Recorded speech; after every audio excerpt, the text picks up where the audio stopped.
our man Brad Crawford. I've been hating on him all week because he's had a lot of different stuff, but I'm not hating on him today.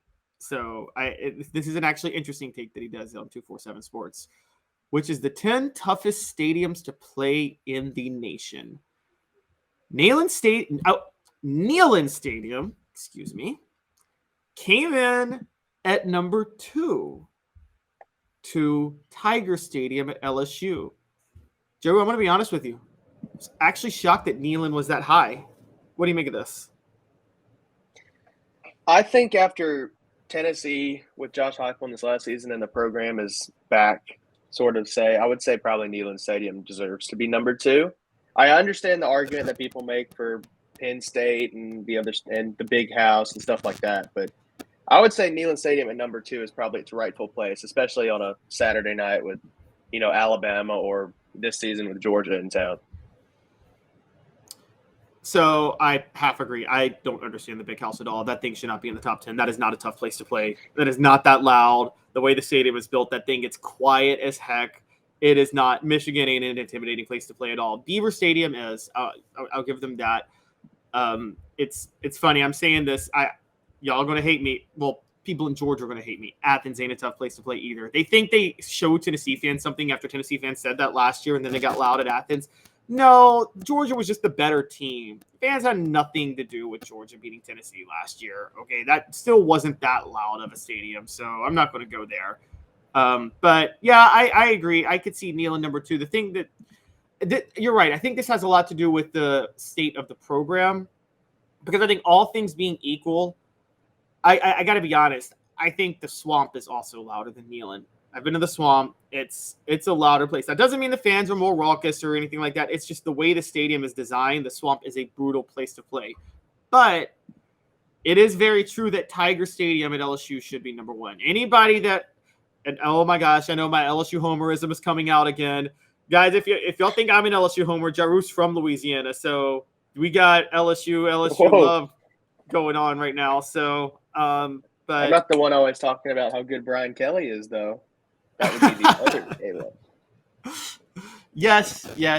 I am very, very, very high on Brian Kelly and LSU. But Tiger Stadium is a brutal place to play. They registered an earthquake on the Richter scale, guys. Now, I know LSU Swamp, Marshland, whatever, but LSU is – anybody that's been to an LSU game at night, Joe, that is a brutal place to play for opposing teams.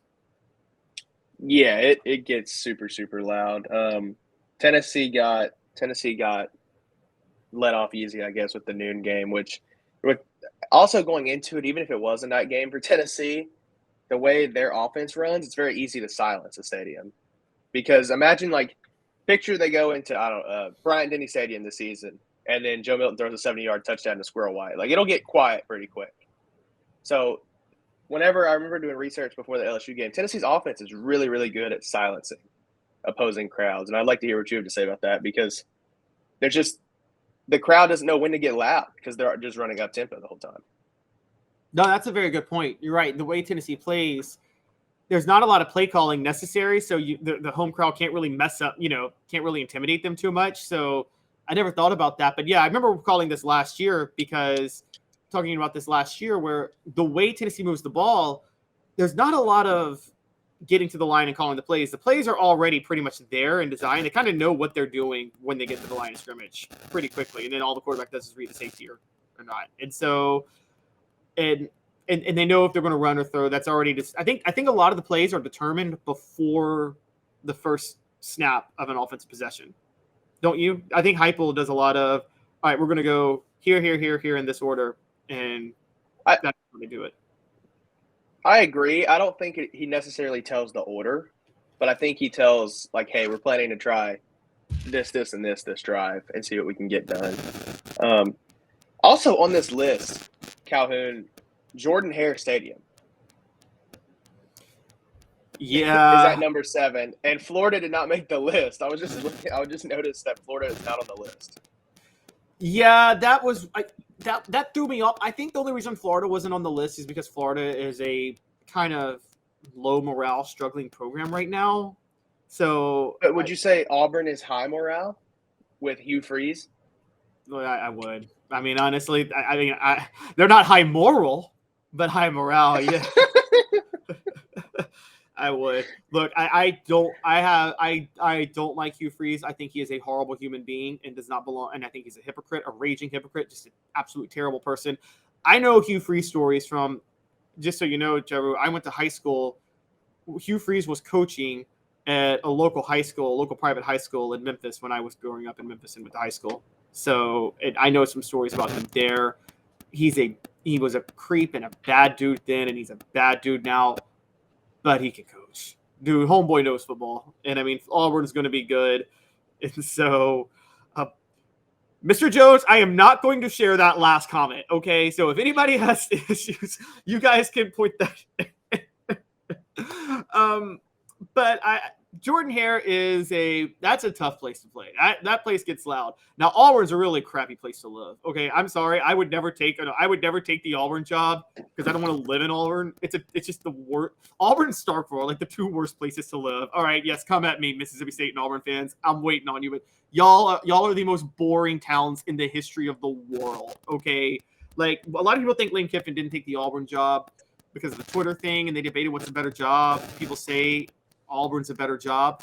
It may be a little bit better of a job than Ole Miss. I'd rather coach at Ole Miss. Oxford's a way nicer place than Auburn. Auburn is just an awful, boring place. You think Gus Malzahn is living in paradise now that he gets Orlando instead of Auburn? Yes, I do. And he's about to be in the Big 12, so he's at a Power 5 school loaded with talent. I'd much rather be at UCF than Auburn. Every day of the week, not even thinking about it. The flagship Big 12 school in Florida, as UCF puts it. That sounds like something Danny White would have done when he was there. Oh, my goodness. The UCF motto. You also have Bryant Denny. You also have Bryant Denny number 4 on this list, which I've heard Bryant Denny is kind of overrated. Well, okay, so people who say that about Bryant Denny are stuck in Bryant Denny before they did the expansions. So Bryant Denny used to have this opening that on one side of the stadium that was there for, I mean, we're talking, it was there forever. And the sound would leave the stadium, so it didn't get that loud. As a matter of fact, Alabama, all the way up until 1997, played their biggest games in Birmingham, not even Bryant Denny Stadium. They played their biggest games in Birmingham. So that it was overrated. Now that they've closed it in, Bryant Denny gets pretty loud. And the only other reason it doesn't, I would say this, and Tennessee had this problem too back in the day. A lot of Alabama fans are old. A lot of Alabama fans are those old guys, sitting down with the little radios in their ear, telling you how Bear Bryant would have done this play.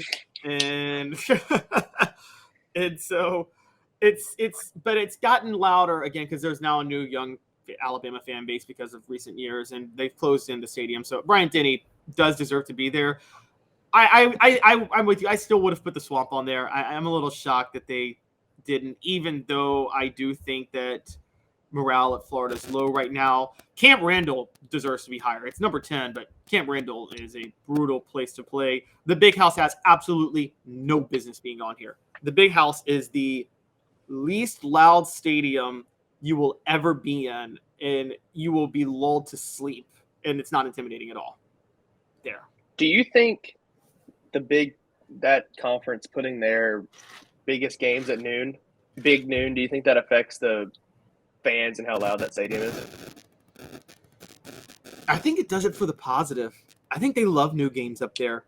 It's kind of a weird culture, and funny enough, it's 11 a.m. for a lot of them, but yeah, I don't understand it because, like, it's the opposite with LSU because, like, LSU at noon game is you should move the line a touchdown away from LSU, whatever it is, when they play a noon game at home because, like, that Tennessee game last year, everybody was hungover, I feel like. And I remember going to a Tennessee LSU game in 2010 with Derek Dooley at Tennessee, and Tennessee almost won that game because it was a noon game or at 11. But up in the Midwest, yeah, they love those noon games.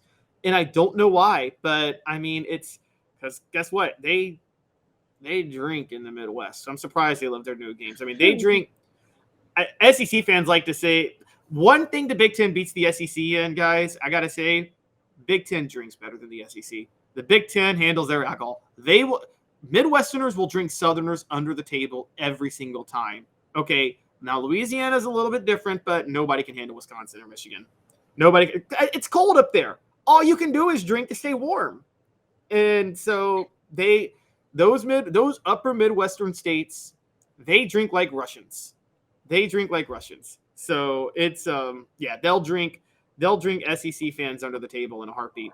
Rugged Up Tom says that's because the Big Ten all descends from Germans, Polish, a lot of those fringe Eastern European countries that I wouldn't say Eastern European countries, but might have been in the Warsaw Pact, even if they wanted to be in NATO. Put it that way. Those countries for little geopolitics. So the Big Ten drinks like nobody's business. So yes, but yeah, they get look what they do. I will say. I'll just tell you guys a quick story, and this is why they get loud for noon games. I went to a Packer game one time with my wife, her family's from Wisconsin, and they do this party bus that takes you from Milwaukee to Green Bay. And I got on the bus at 5 a.m, and they were passing out Jello shots. I'm not kidding. At 5 a.m, and this is like people like in their 40s and 50s just getting hammered for this Green Bay game. Okay, and we get to the stadium, and just everybody's obliterated. Now the bus ride back, everybody's asleep. Just everybody's out. I don't know who saw the game or didn't, but that's what they do. Travis, you're trying to make a point with whiskey being made in Tennessee. Yeah, but that. Just because it's made there doesn't mean that Tennesseans drink it the most. Heck, I think, isn't the county that Jack Daniels is made in, isn't that a dry county? Like, you can't even sell the whiskey where it's made in Tennessee because they still have a lot of the, old religious folks saying you shouldn't allow alcohol in these counties. I mean, that's very, very common around there. So, yeah, I will say those upper Midwestern schools get pretty loud, except Michigan, because the Michigan Stadium, the Big House, is a lame stadium. It's overrated. No one should ever waste their time going there.